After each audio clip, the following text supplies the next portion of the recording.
Bueno, pero mientras, yo no sé si ustedes sepan, pero soy ingeniero en sistemas y hoy voy a ver clase de computación. ¿Se acuerdan de estas computadoras? Los que son más o menos de mi edad. A eso sí le sabía yo. ¿Sí? ¿Esa sí la sabías? Bueno, esta fue una de mis primeras computadoras. Digo, no esta, una como esta. Pero esta era una Macintosh Classic número 2. Y para arrancarlas había que ponerles su disco de 5 1/4 o de 3 1/2. Este era de 3 1/2 ya era más moderno. Le metías su disquito y entonces ya podías arrancarla. Y estas fueron de las primeras computadoras que usaron mouse. Todo lo después que vino de Microsoft fueron copias de lo que ya la Apple estaba haciendo. Antes, cuando nos conectábamos a internet, ¿saben cómo se veía internet? Así, como el Matrix. Así era, nos conectábamos a terminales BT100 y ahí empezábamos a utilizar comandos para conectarnos con otras personas. Me acuerdo, estaba en el Tecnológico de Monterrey y la única otra universidad que tenía internet era la Universidad de las Américas. Entonces agarrábamos y empezábamos a buscar gente allá. Y tengo amigos que incluso se casaron con chicas de la Universidad de las Américas. Así, de ese tamaño, antes que hubiera internet visual, así. Los centros de cómputo eran así. Eso es una computadora. Una computadora. Yo creo que ahora tenemos más poder de cómputo en un teléfono inteligente que en una computadora de estas. Interesante. ¿Quién? A ver, esta es pregunta de trivia. ¿Cuál fue el primer navegador de internet que salió? Piénsenle un poquito. ¿Cuál? ¿Explorer? No, no, ese fue muy posterior. ¿Uno de IBM? No. Estamos en trivia. ¿Cuál fue el primer navegador de internet? Primer navegador de internet. Por ahí. Va por ahí la cosa, pero no. Altavista era un site. Pero un navegador de internet, ¿cuál fue el primero? Váyanse más atrás. Severino, ¿cuál fue el primer navegador de internet que hubo? Estamos haciendo trivia. No. Ese fue todavía posterior. Pero ese sí, yo tuve American Online. ¿Alguien se acuerda? Bueno, el primer navegador que hubo, y yo me acuerdo el día que vi esto, porque digo, las terminales, cuando yo estaba estudiando, las terminales eran así. Y un día estaba en el centro de cómputo, pasando por ahí, y un compañero estaba viendo el internet así. Dije, ¿qué es eso? Y me dice mi compañero, es el Mosaic. Y tiene hipertexto. ¿Qué es el hipertexto? Pues puedes darle clic y te vas a un texto. Y es aquí donde nació el internet. Esto fue por ahí de 1991, 92 por ahí, cuando nace el Mosaic. Para mí fue un momento enorme. Ahora, si vamos más para atrás, un poquito más para atrás, una de mis primeras máquinas ya modernas, antes de usar computadoras, era una Panasonic Penwriter, que podía hacer, ¿sí? ¿Te acuerdas de esta? Y esta era magnífica porque podía hacer hasta gráficas y le podías meter los datos y te hacía grafiquitas, y en vez de ser de teclas era de plumillas de 4 colores y podías hacer cosas bien interesantes. Esta fue una de mis primeras. Esta sí es foto de la que tuve. Y me dio pena deshacerme de ella, pero ya ni las plumillas se conseguían ni nada, ya me tuve que deshacer de ella. Y si vamos aún más atrás, ¿quién aprendió con una de estas? Mecanografía. ¿Sí? Gracias por su honestidad. Ya me siento menos. Yo no dije, tú lo dijiste. Sí, ¿verdad? Te tapaban el teclado y tenías que... Yo sigo siendo de 4 deditos. Bueno, 6 más o menos, 6 dedos. Pero voy bastante rápido. ¿Se acuerdan el carbón? Es el papel, el carbón. ¿Para qué era? Para hacer una copia. Claro, ¿no? ¿Y se acuerdan de esto? ¿Cómo se llama esto? Las copias azules, ¿se acuerdan? ¿Nunca les tocaron? Que te las daban fresquecitas y olían como a un tipo de alcohol ahí. Y a ver, los que usaron de estas, ¿se acuerdan hasta de lo... Yo les aseguro que si les pongo esto y les pongo el olor, se van a acordar de lo que era. Les va a venir a la mente. Pero esto se llama mimeógrafo. Exactamente, las sacaban como tortillas, las copias. Y a mí me tocaron de estas, todavía hasta en la carrera me tocaron. Ahora, algo interesante que nos ha venido heredando esta tecnología, copia de carbón, eso es, cuando te dan una copia de carbón, es una copia de carbón, porque usas papel carbón para hacer la copia de carbón. Bueno, si hoy ven su correo electrónico moderno, van a ver que aquí está, ¿qué quiere decir CC? Carbon copy. ¿Por qué carbon? Ya no se usa el carbón para hacer copias. Pero eso es lo que quiere decir, copia de carbón. Obviamente el carbón, ya, debería decir C nada más, copia. ¿Y qué quiere decir BCC? Blind Carbon Copy. Debería ser blind copy. Pero son estas cosas curiosas que hoy en día, en pleno 2018, nos siguen llegando a partir de estas tecnologías. Y es maravilloso el email, también es una plaga, porque hay veces que digo, ¿cómo detengo que me sigan mandando email? Ese es el brevario cultural de computación histórica hoy. Pasemos a Pablo. Pablo no tenía nada de esta tecnología, no tenía ni siquiera una máquina de escribir para hacer sus cartas. Lo tenía que hacer todo a mano. Y cuando Pablo ya está, lo dejamos en Roma, lo dejamos preso en Roma y tiene que ocuparse. Obviamente cuando estás preso no tienes muchas cosas que hacer. ¿Qué es lo que empieza a hacer Pablo? 2 cosas principalmente: evangelizar y escribir. Y de ahí es de donde nos llegan sus epístolas de las prisiones.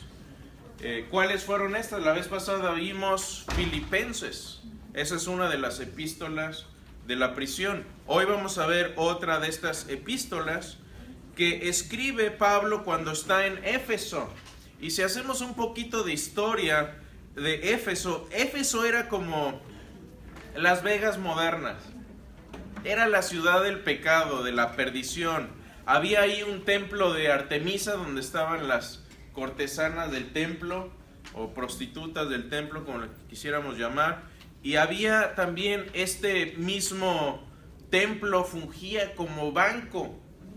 Si uno quería hacer transacciones de dinero, podía utilizar el templo como banco. Ya había bancos desde entonces, no se les llamaba como tal, pero los conceptos ya existían. Y Pablo pasa unos 2-3 años aquí en Éfeso y escribe una carta para ellos. Éfeso también era una de las 7 iglesias del Apocalipsis, ¿se acuerdan?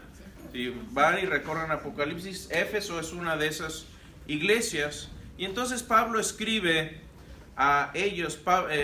Si quieren, vamos a ir recorriendo la carta y viendo los conceptos más importantes de Efesios.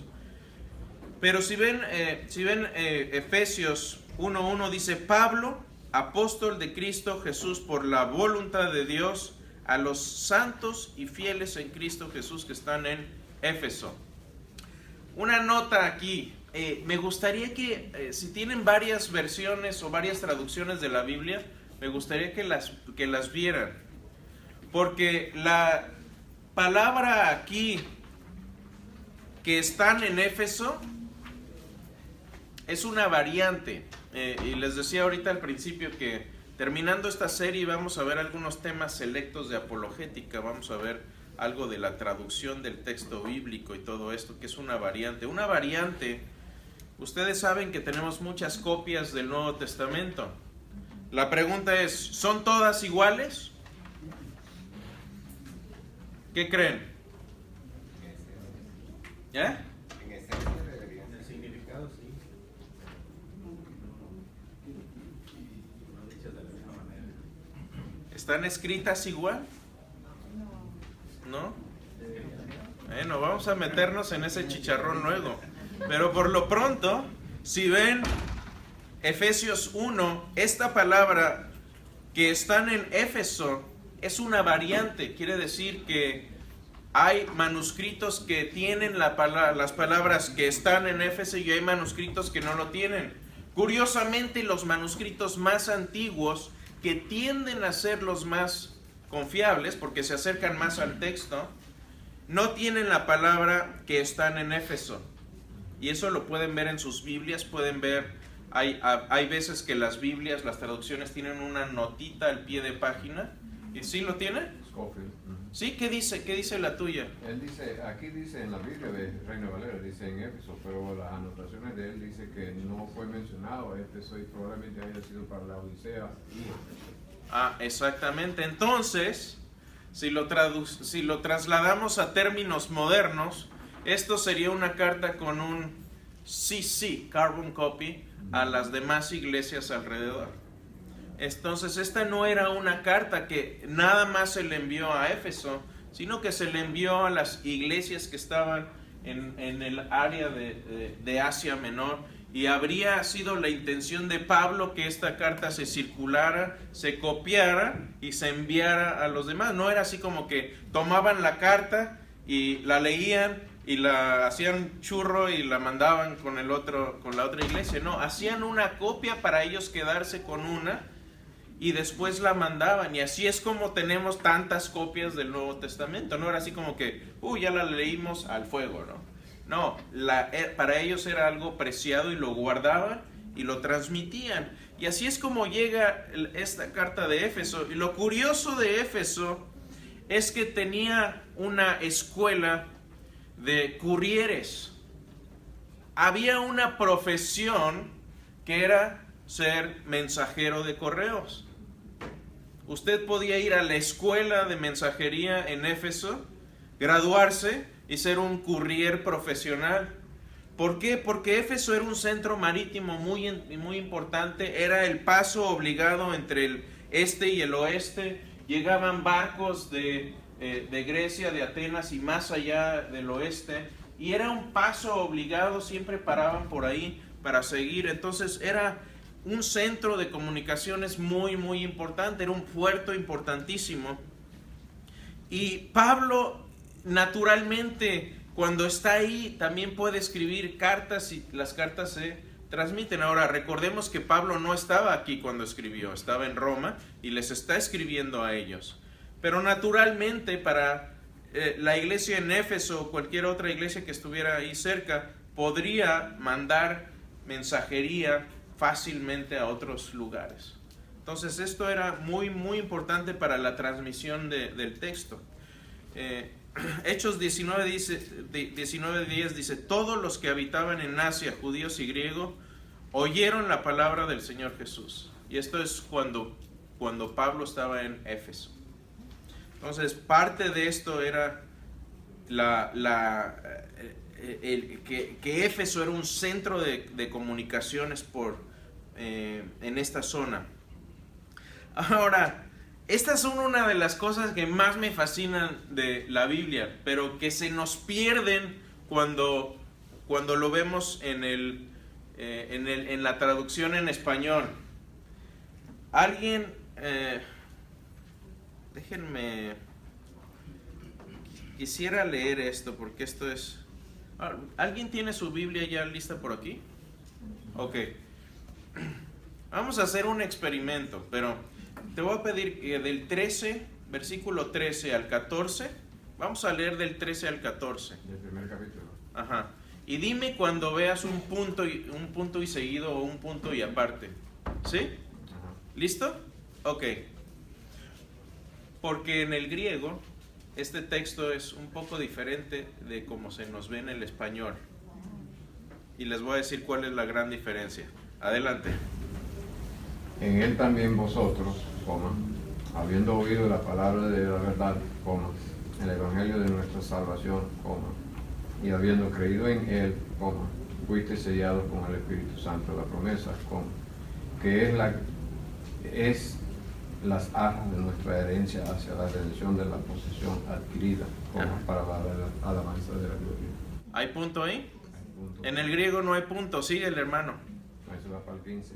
Síguele. No hay punto en griego. En el griego no hay punto ahí. Pablo sigue una sola frase. También yo, habiendo oído de vuestra fe en el Señor Jesús y de vuestro amor para con todos los santos, no ceso de dar gracias por vosotros, haciendo memoria de vosotros en mis oraciones, para que el Dios de nuestro Señor Jesucristo, el Padre de la gloria, os dé espíritu de sabiduría y de revelación en el conocimiento de Él, alumbrando los ojos de vuestro entendimiento, para que sepáis cuál es la esperanza a que Él os ha llamado, y cuál es la riqueza de la gloria de nuestra herencia en los santos, y cuál la supereminente grandeza de su poder para con todos los que creemos, según la operación del poder de su fuerza, la cual operó en Cristo, resucitándole de los muertos y sentándole a su diestra en los lugares celestiales, sobre todo principado y autoridad y poder y señoría, y sobre todo nombre. ¿En qué pasaje vas? ¿En qué versículo? Nombra, y voy a por el 21. No, pero a ver, lo que sucede aquí, que este es el pasaje en griego más largo que hay en el Nuevo Testamento, donde no hay punto. Pablo, desde el versículo 13, desde el versículo 3 hasta el versículo 14, hasta el 23. Ustedes pueden tomar su bolígrafo, buscar todos los puntos y aparte y punto seguido entre el versículo 3 y el versículo 14, y en el griego no hay punto. Es una sola frase desde el 3 hasta el 14. Así que si quieren leerlo de un solo soplo van a tener que agarrar aire. Pero ahí esa es la introducción y la salutación inicial de Pablo, que llega desde el 3 hasta el 14. Simplemente para nosotros ya la traducción le tuvieron que poner algún punto ahí para que decir, Pablo, un puntito, ¿no? Sí, algunas traducciones ponen más comas que otros les ponen puntos, pero en el griego es seguido del 3 al 14, es un solo párrafo completo. En el 8 fue el punto también. No, en el griego no están esos puntos. Pero no será, hermano, porque es la diferencia de lenguaje, ¿sí o qué? Obviamente se puede hacer más coherente poniéndole puntos, ¿no? Pero ya esto es una adaptación a nuestro lenguaje. Pero tiene sentido, o sea, estas cosas que a veces vemos en el griego se nos pierden en la traducción. Pero Pablo tuvo la intención de escribir una frase del versículo 13 al 14 seguida. Esa es una de mis preguntas para Pablo. Pablo, esta frase, ¿qué con esto? Pero así lo quiso hacer. Ahora, si construimos aquí una línea de tiempo, estamos hoy aquí en el 2018 y estamos hablando de cosas que sucedieron por ahí del año 60. Y empieza Pablo hablando en esta carta diciendo que Dios nos bendijo con toda bendición espiritual. ¿Y qué quiere decir Pablo con toda bendición espiritual? Aquí esta palabra dice Dios nos bendijo, en el griego es una aortista, que se llama el verbo aortista, que es un verbo reflexivo, es decir, es algo que te están diciendo que Dios nos bendijo y es algo que ya pasó, es decir, ya lo tenemos, ya fuimos bendecidos con toda bendición espiritual. Es como decirte, el dinero ya está en el banco, ya está listo para hacer cheques, ya tienes los fondos ahí. Ese es el sentido de esta palabra, que Dios nos bendijo ya Ya está el depósito de las bendiciones. Es lo que está diciendo ahí Pablo. ¿Y qué bendiciones son estas? Bueno, la primera bendición es que nos ha limpiado, hemos sido escogidos para ser santos. Y estas palabras eclesiásticas rimbombantes no son más que ser santo quiere decir ser limpio, ser apartado, mantenerte fuera de la suciedad. Eso es lo que significa esta palabra. Fuimos escogidos para ser parte de una nueva familia. Cuando estamos fuera de Cristo, pertenecemos a la familia caída de Adán. El primer Adán, el último Adán fue Cristo, que nos viene y nos limpia, y tenemos que adoptar o ser adoptados en otra familia, que es la familia de Dios. Esa es una de las bendiciones de las que habla Pablo. A través de esto, ¿qué recibimos también? Recibimos perdón. ¿Recibimos perdón de qué? De nuestros pecados, de nuestra maldad que cometemos todos los días. Y tuvimos redención. ¿Qué quiere decir redención? Otra palabra eclesiástica rimbombante. Quiere decir que fuimos rescatados. Que estábamos presos y necesitábamos ser rescatados de esa prisión. Y esto habría sido también para Pablo algo obvio, siendo que él estaba preso en Roma. Y estas bendiciones, dice Pablo, que abundaron sobre nosotros. No solo que abundaron, sino que se sobreabundaron. Y la imagen de esto es un vaso que se está derramando. Está sobreabundando la bendición de Dios. Y dice Pablo, era el misterio de las edades. ¿Qué misterio? Aquí usa la palabra Pablo misterio, que es muy similar en el griego. ¿Cuál es el misterio aquí? El misterio de la salvación, exactamente. Está hablando del misterio de la salvación. Y dice Pablo, tengo una oración, y esta es mi oración.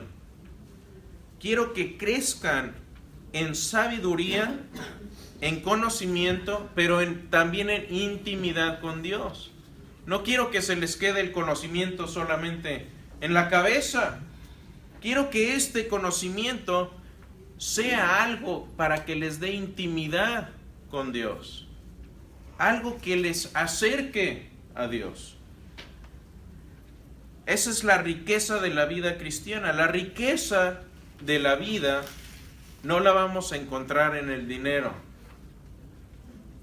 Yo les puedo hablar de mucha gente que ha vivido con dinero y miserable al punto de quitarse la vida. Que uno los ve y dice, ¿qué éxito tiene este hombre? Hace poco se suicidó Anthony Bourdain, que tenía un programa tuvo en Food Network y luego en otras cadenas. Y el hombre lo veía uno y decía, el tipo se ve exitoso, está disfrutando la vida, tiene un programa donde viaja a todo el mundo y le dan de comer comidas exóticas. ¿Qué trabajo? ¿Quién no quisiera ese trabajo? Y el tipo se quitó la vida. La riqueza no la vamos a encontrar fuera de Cristo. La felicidad verdadera no se encuentra en este mundo. Y eso es lo que está tratando de comunicar aquí Pablo. Ahora,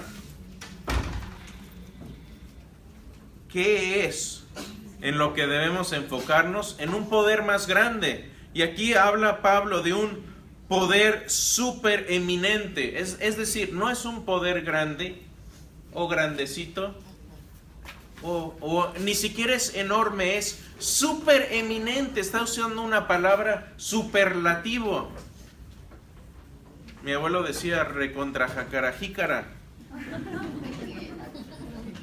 Era español, no. Pero cuando quería darte la idea de algo sumamente grande, más allá de lo enorme, ¿sí? Lo que le sigue de Superman, así. Esta es la idea que está transmitiendo esta palabra, súper eminente poder de Dios. ¿Y qué poder de Dios es este?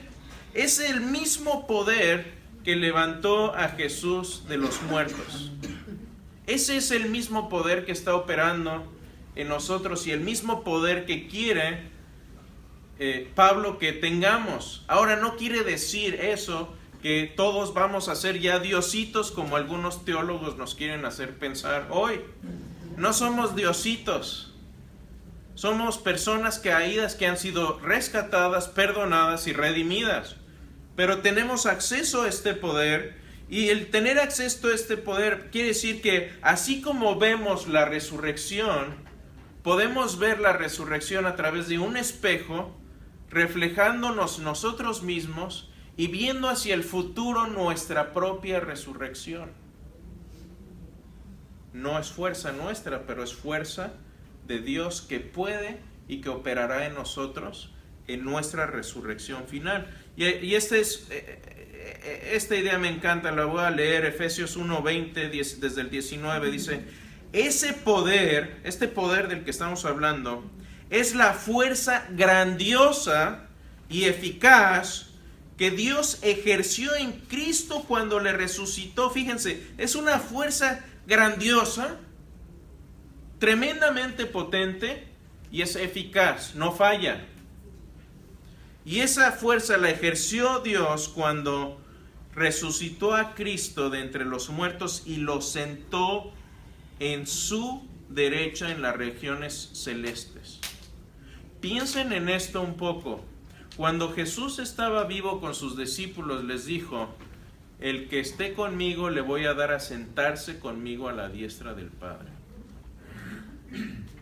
Piensen en esto. Creo que C.S. Lewis le da en el clavo en las crónicas de Narnia, en la forma en que trata a los humanos y hace una coronación al final de 4 personas. Porque el sentarse en el trono solo le es permitido a Cristo, pero Cristo nos va a permitir a nosotros sentarnos a la diestra de Dios con Él. Piensen en eso un poco. Tremendo, ese es el poder. Y dice, por muy encima de todo gobierno y autoridad y poder, hablando de este trono, y dominio y cualquier otro nombre que se invoque, no solo en este mundo, sino también en el venidero. No hay poder más grande. Ese es el poder en el que estamos confiando. Y esa es la salvación. La salvación es esta, que por medio de la gracia, que es algo inmerecido, por medio de la fe, tenemos salvación para hacer buenas obras.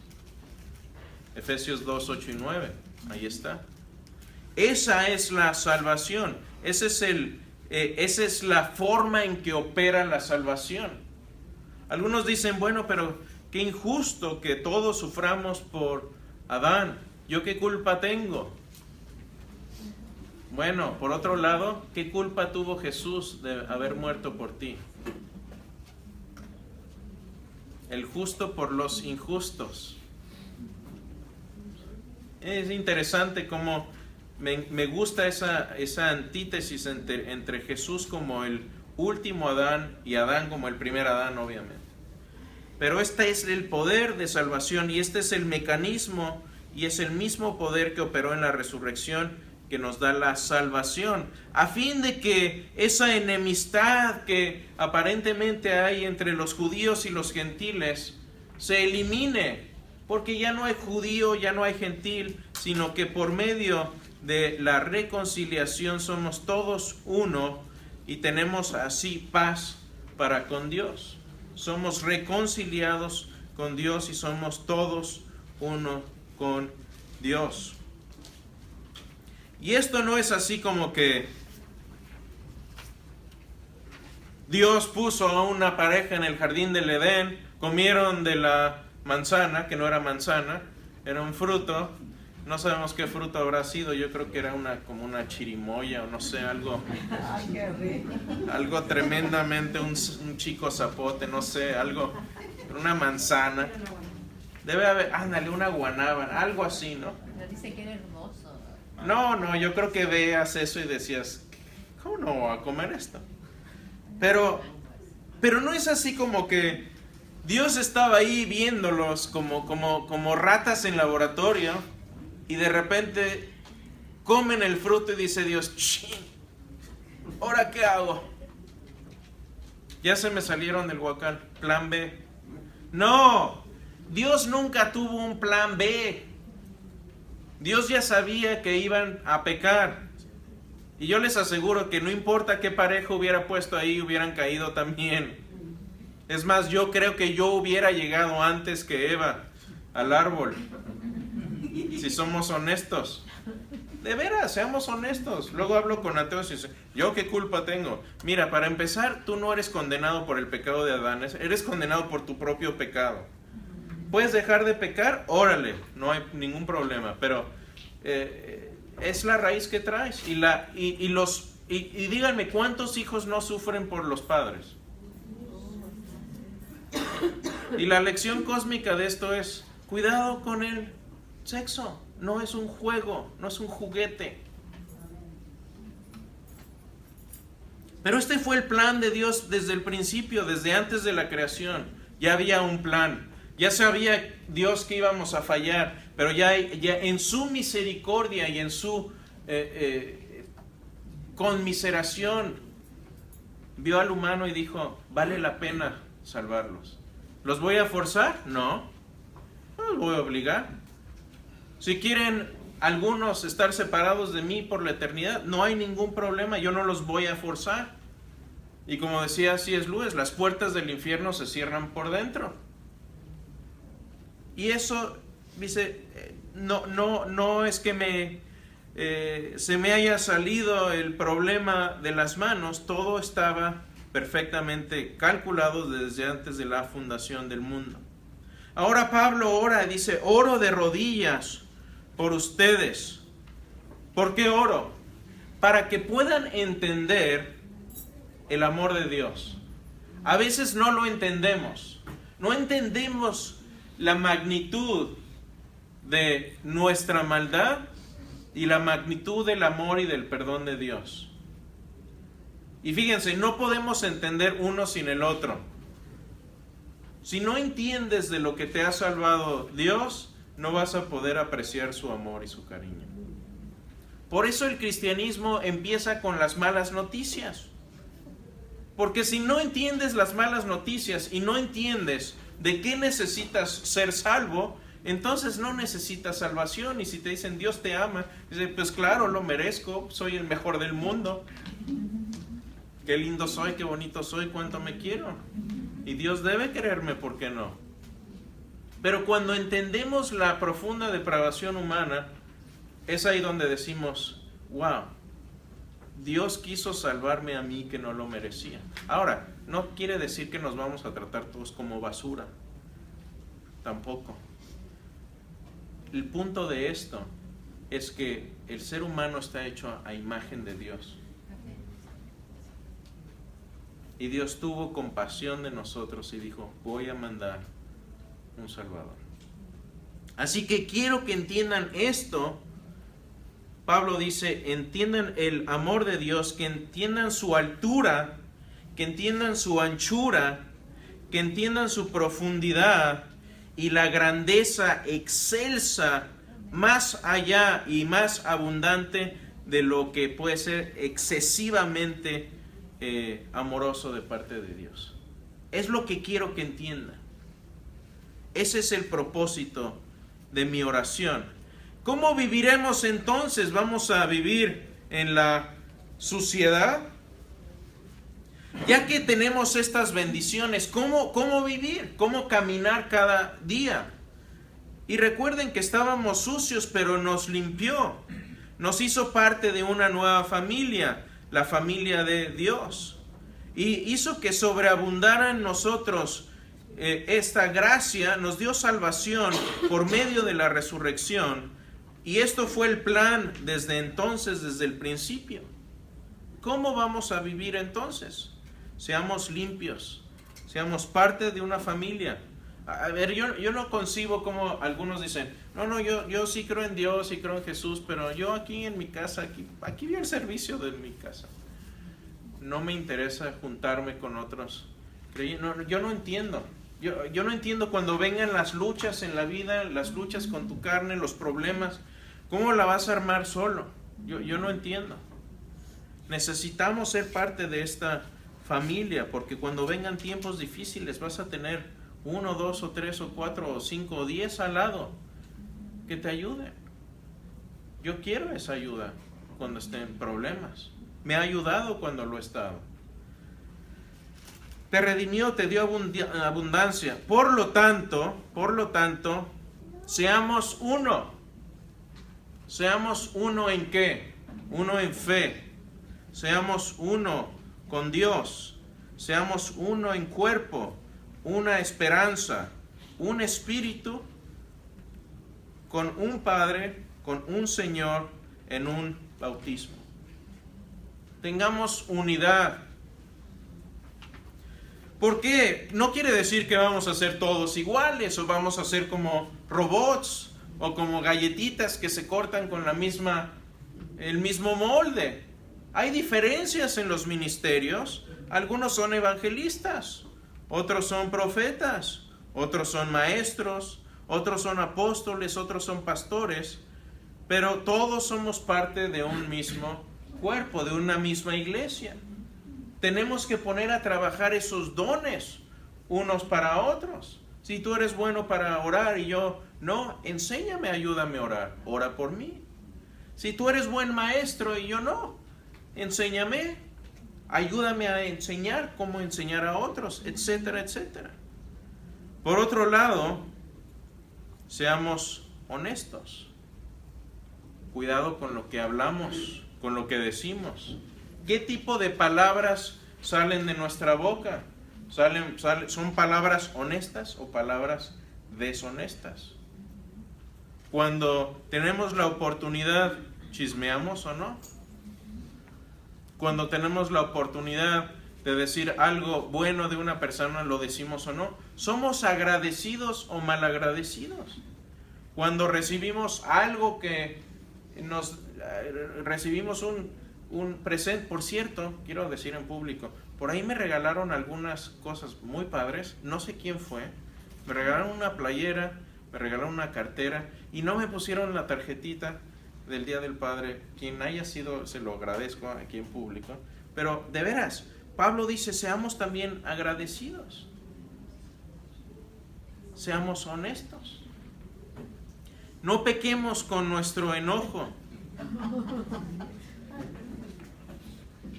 ¿Alguien se identificó? Yo me identifico porque nos enojamos. ¿Quién no se enoja atrás del volante? Ahí sale el... Yo creo que hay allí, yo creo que todo carro tiene un demonio ahí. De veras.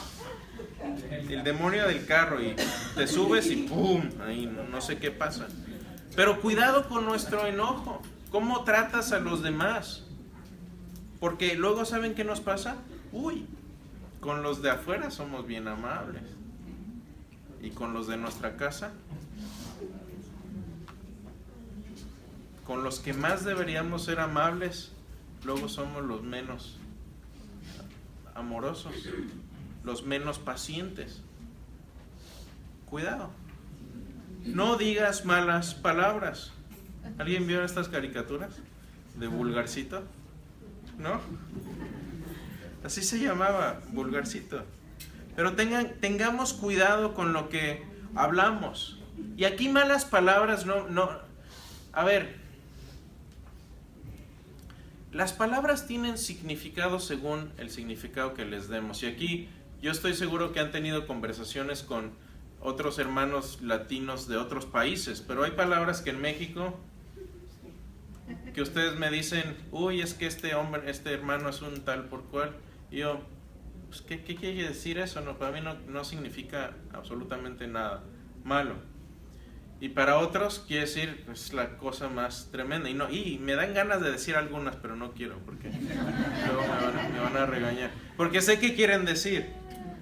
Pero sobre todo cuando empezamos a juntarnos ahí con argentinos, algunas palabras que nosotros son utensilios de cocina, y ahí lo voy a dejar. Para ellos son otras cosas. Entonces dije, bueno, voy a lavar acá, y quiere decir, ahí lo voy a dejar. Pero las palabras tienen el significado que les demos, y más que la palabra es la intencionalidad que está detrás de esa palabra.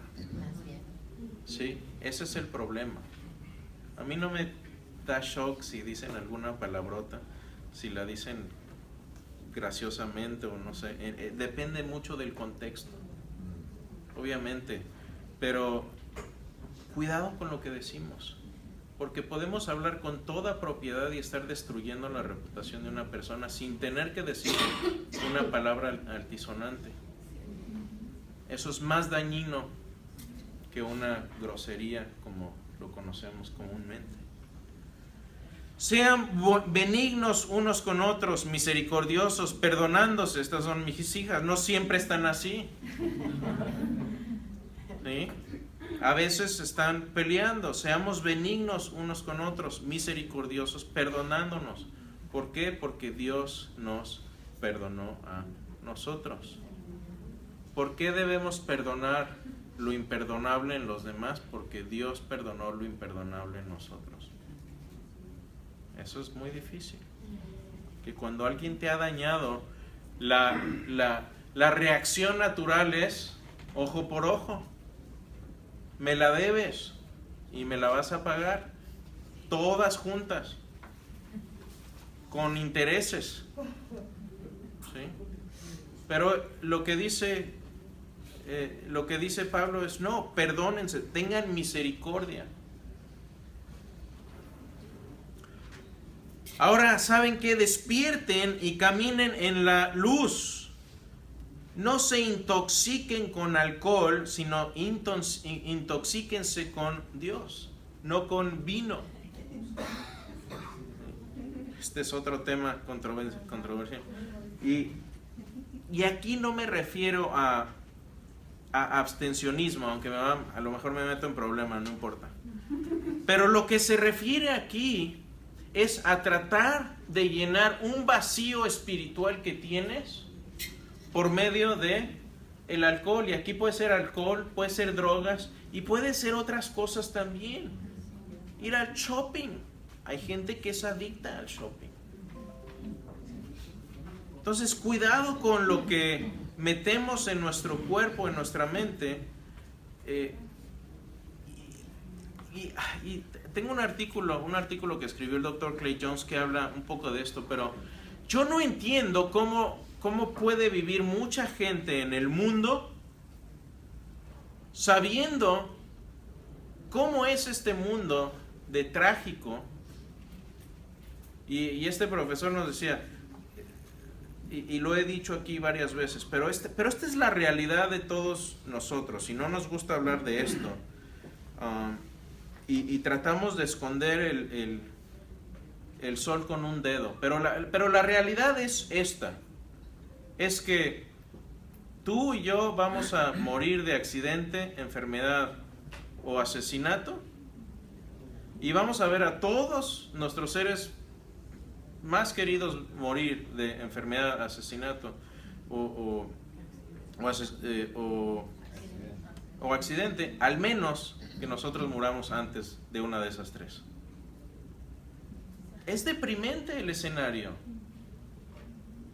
¿Y qué es lo único que nos va a dar esperanza en esta vida? ¿El dinero? Por eso mucha gente se la pasa en el alcohol y en las drogas, porque te ayuda a olvidar esa realidad. Y muchos de los grandes proyectos en la vida de mucha gente son proyectos de inmortalidad.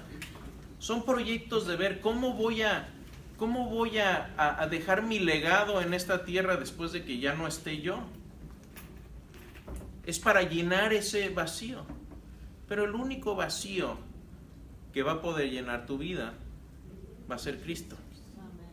Es el único. Por eso intoxicarte de vino o de otras cosas no te va a funcionar. Esposos y esposas, y aquí puse una luna. ¿Por qué? Porque la idea de sometimiento es esta. La luna no tiene luz propia, sino que refleja la luz del sol. Por eso la podemos ver. Es un reflejo del sol. Y esa es la imagen que usa Pablo. Jesús era la luna que reflejaba al Padre. ¿Querías ver un reflejo del Padre? Ve a Cristo. Y Cristo estaba sometido al Padre. Y esa es la misma idea de sometimiento entre un hombre y una mujer. Que las mujeres sean reflejo de los esposos. Interesante. Amen a sus mujeres al punto de estar dispuestos a morir por ellas, igual que Cristo estuvo dispuesto a morir por nosotros. Díganme qué mujer no se va a someter a un hombre así. Dice, la hermana dice, así sí. Estoy de acuerdo. Hijos, obedezcan a sus padres. Honren a sus padres. Va a haber un momento en que no somos responsables de obedecer a nuestros padres, pero siempre vamos a ser responsables, ¿sí? Y ahorita va entrando mi hija, para que esto es para ti, nena. Obedezcan a sus padres, pero va a llegar un momento, sí, llegó en el momento preciso, pobrecita. Pero fíjense, va a haber un momento en que no van a tener ya que obedecer a sus padres a cierta edad de independencia, pero el honrar a los padres nunca va a terminar. ¿De acuerdo? Ahora, no nada más es de los hijos, porque nosotros muchas veces como padres exasperamos a nuestros hijos, ¿verdad que no?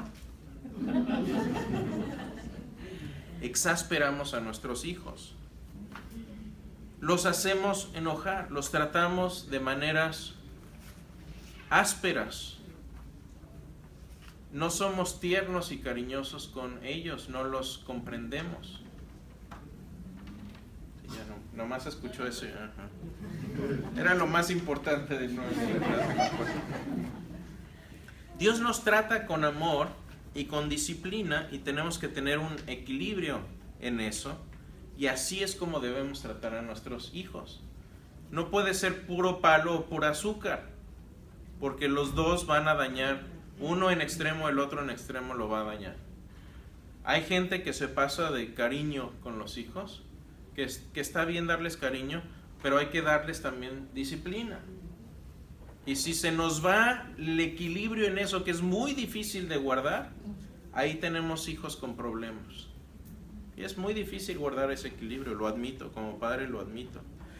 Así que bueno, Pablo todo el tiempo estaba con un soldado, ¿sí o no? Estaba todo el tiempo con un soldado romano ahí como sombra. ¿Y qué es lo que dice Pablo? Bueno, me imagino que en algunas de sus conversaciones con sus carceleros decía, bueno, ¿qué padre armadura tienes? ¿Para qué es? ¿Cómo te sirve esta armadura? Yo me imagino que le ha de haber aleccionado ahí mira, este cinturón es como la verdad. Habla siempre la verdad. Y tienes esta coraza, este peto que te protege el cuerpo. Eso es la justicia. Y tus pies, ¿sabes para qué son? Para llevar el evangelio. Si no caminan tus pies para llevar el evangelio, estás caminando en vano. Siempre lleva en tu cabeza ese recuerdo de la salvación, porque para allá vas. Recuérdalo siempre, por eso está en tu cabeza. Y ten esa espada del Espíritu, que es la Escritura con la que vas a estar batallando, y ese escudo para apagar los dardos del maligno. Defiéndete con él y protégete con ese escudo. Si no conoces, fíjate, si no conoces la Biblia, si no conoces la Escritura, estás expuesto. Si no tienes todas estas cosas, cuando vas y sales al mundo, vas a ser un soldado expuesto y vas a ser un soldado inútil. Porque un soldado sin espada, sin escudo, sin peto, descalzo y sin casco, es un patito ahí listo para ser escopetado. Escopetado no existe la palabra. Ejecutado. Eso eres un patito ahí listo para ser eliminado. Pero cuando tienes la escritura en tu mente, en tu cabeza, y te adueñas de estas herramientas, vas a ser un soldado efectivo. Esa es la imagen de Pablo. ¿Alguna pregunta hasta aquí? ¿Sí? Bueno, terminemos con algunos puntos para casa. Antes de terminar con estos puntos para casa, les decía al principio, vamos a terminar esta serie ya en unas cuantas clases y vamos a empezar una nueva serie. Quiero empezar con algunos temas selectos de apologética. Es decir, cómo podemos defender nuestra fe efectivamente, cómo tener conversaciones con gente que no cree lo que nosotros creemos, cómo poder tener esas conversaciones difíciles sin que se hagan una confrontación o sin que se hagan algo incómodo. Vamos a hablar de eso, entonces vamos a ver una serie de eso. Estoy muy emocionado por lo que viene, pero antes veamos algunos puntos para casa. Dice Pablo: no he dejado de dar gracias por ustedes al recordarles en mis oraciones. ¿Quién de ustedes tiene una lista de oración? Buenísimo. Yo tengo una lista de oración en mi teléfono. Cuando voy a orar la saco, porque si no, ¿saben qué? Se me olvida todo lo que tengo que orar. Y no es poco. Hay muchas cosas que necesitan oración. Tengo amigos que están pasando por problemas tremendos. Ustedes mismos me han mandado varias peticiones de oraciones. Las tengo. Yo mismo pido oración a ustedes y a otros. No dejemos de orar. La oración es muy, muy poderosa y es una herramienta que no utilizamos lo suficiente. Si la utilizamos más, vamos a ser un pueblo de Dios más efectivo. Aquí algo interesante, en Efesios 2:1 dice Pablo: estaban muertos en sus delitos y pecados. Los teólogos tienen en general tres perspectivas distintas acerca de la naturaleza del ser humano. Unos dicen, el hombre es básicamente bueno y se desvía a veces. Eso es lo que cree el Islam, que el hombre simplemente no es que sea bueno o malo, está confundido y necesita de guías. Y Mahoma fue el último guía. Algunos dicen, bueno, el hombre no es que sea bueno, es neutro y se puede ir para un lado o para el otro. Posiblemente eso haya sido cierto de Adán y de Eva.